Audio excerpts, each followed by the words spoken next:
Su jumis tiem, kas tiki.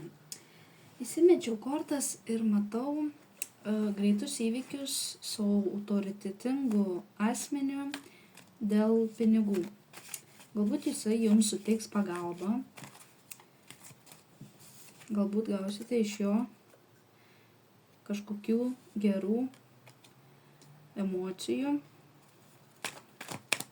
daug bendrausite, komunikuosite. Svarsysite, kaip viską padaryti teisingai, kad būtų balansas.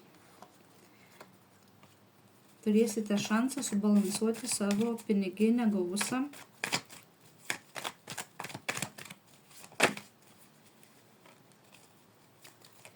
Nes galbūt jums kažkuriuo momentu gyvenime strigote ties finansais. Galbūt ėjote ne su tais žmonėmis, su kuriais reikėjo eiti.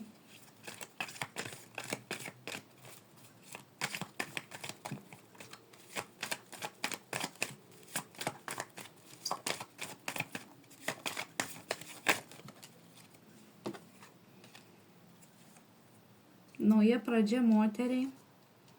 Galbūt jūs šitą vyrą pažinote ir anksčiau. Galbūt turėjote kažkokią viltį su juo, kad jisai yra gebantis jums padėti. Bet galbūt buvot apsirikusi. Galvojate galbūt, kad jisai turi daug moterų ir čia iš jūsų pagalbos nereikia iš jo tikėtis, bet jūs esate labai stiprioje pozicijoje ir jums padės jisai užbaigti kažkokius nemalonius įvykius jūsų dabartinėje situacijoje, kur buvo paslapčių.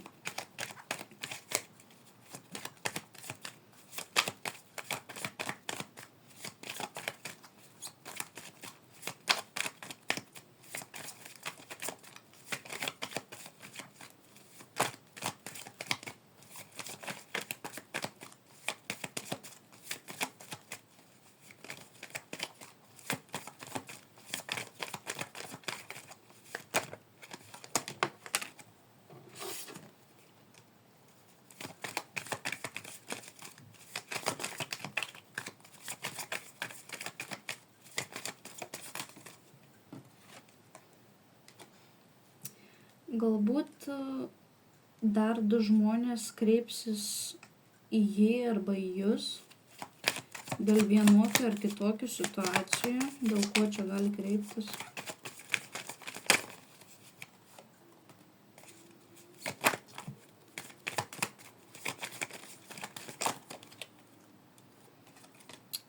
Gali kreiptis dėl teisingo partnerio pasirinkimo, galbūt jūs norėsite partnerio ir kažkam, galbūt jūs pasitarti norėsite su kai kuriais asmenimis, galbūt jūsų tėvai arba visai nepažįstami žmonės gali būti.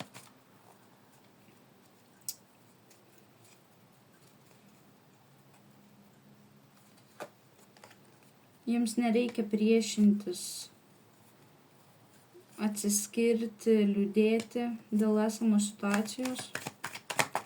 Kodėl nereikia priešintis, liūdėti?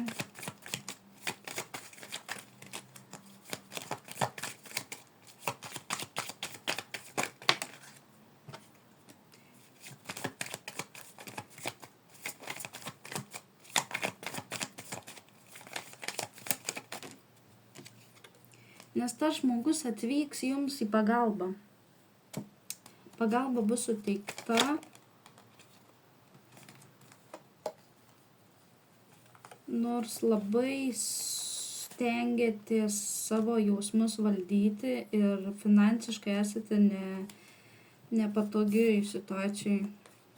Galbūt reikia daug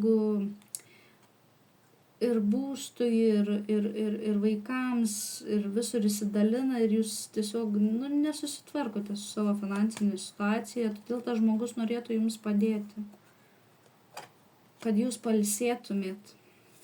Ir kad šita situacija neitų taip giliai per širdį, turėtumėt susilaikyti savo jausmuose, susipaisyti ir susitvarkyti finansinę situaciją. Kad jūsų svajonės išsipildytų, turėtumėt daugiau galbūt įdėti darbo ir pastangų.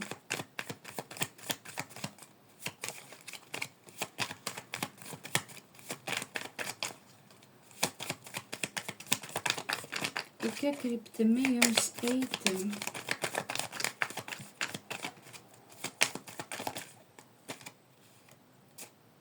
Jums reiktų eiti ties susitaikymu savimi, ties savo susitaikymu su savimi ir ties susitaikymu su kitais, nebekovoti, žodiškai nebekovoti su kažkuo.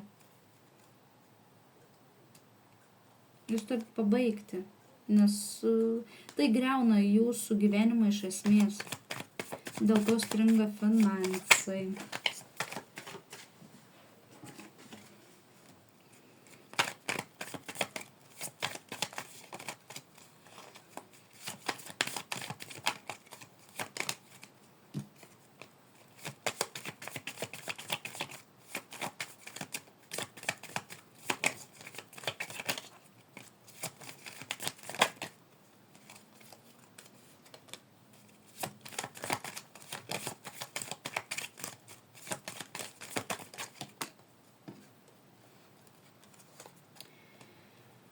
Praeityje pasakyti žodžiai turėtų jūs sujungti su kažkokiu žmogumi. Galbūt tai buvo praeities žmogus,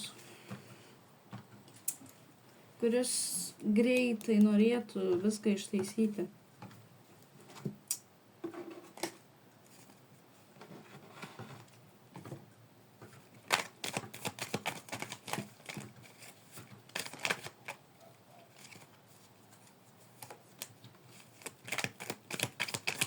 Švelnus gali būti dviejų, kaip pasakyti, vieną kartą vienoks, jūs galbūt jį pažįstate visokį, iš įvairių pusių. Jį galbūt slegia slogios mintys arba jūs dėl naujos pradžios, kur nerandat arba jūs, arba jisai kažkokios išeities. Bet ta išeitis ateis.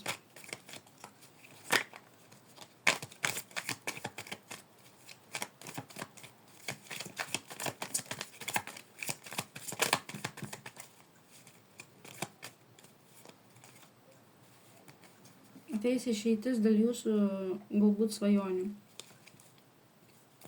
Ką kūrėt labai ilgą laiką.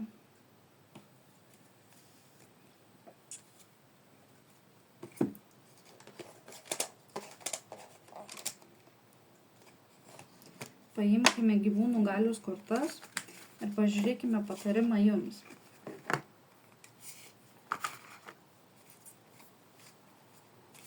Koks būtų patarimas šitoje situacijoje?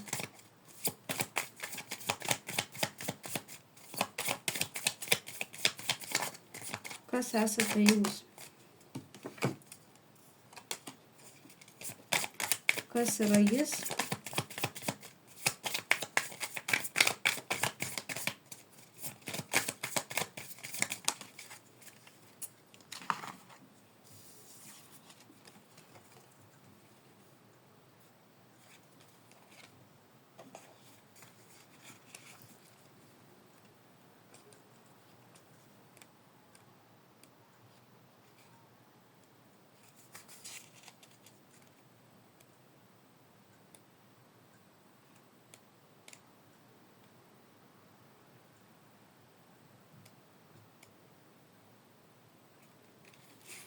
Jisai yra ramus,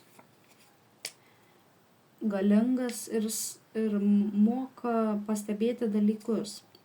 Ramybė ir galia, gilus pasitikėjimas savimi, savo veiksmais ir veikimo būdais. Tai įsižeminimo simbolis. Lokys nesijaudina dėl smulkmenų ir geba apdairiai išgyventi grėsmes. Niekada nepuls kovoti be rimtos priežasties. Globėjiškumo simbolis. Jis kviečia pripažinti savo galią ir pateikti ją gyvenime bei pasinaudoti lokio ramybę priimant sprendimus, apdairiai naudoti resursus ir skirti laiko poilsiui, kai tai yra reikalinga, neįkvoti savo jėgų be reikalų. Lokys mus moko, visi atsakymai yra tavyje, pažvelk į savo vidų, rask tai, ko ieškai savyje. Mergina kortoje aistringa, labai jausminga ir kūrybinga, pasaulį mato pagal save, kitaip nei visi kiti. Ji gydūnė, pirma pagalbininkė, atvira, atjaučianti ir nuoširdi, ji gydo kitus savo širdimi, be galo dosni, ištikima, ji tikra draugė. Ir galbūt jisai jums bus tikras draugas.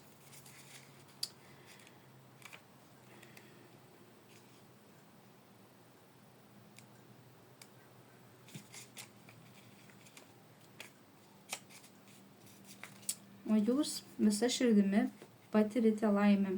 Nuoširdumas vaizduotė laimė. Jūs esate vaizduotė ir laimiai labai kantri. Nuoširdžiai veikti moko ruonis. Jauti lygų darai.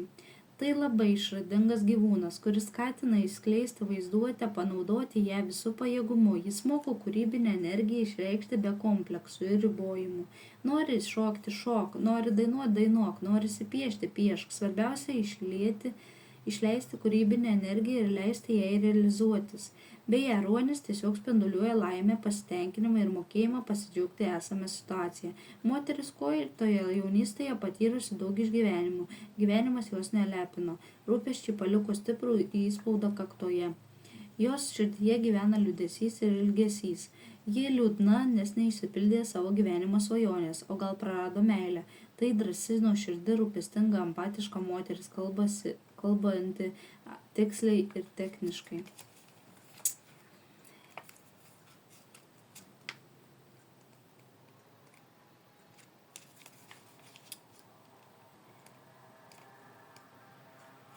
Ir jūsų patarimas – priimti savo seksualumą, orumą, smalsumą. Tai be galo orus gyvūnas, kartais net nukenčiantis būtent dėl šios savo savybės.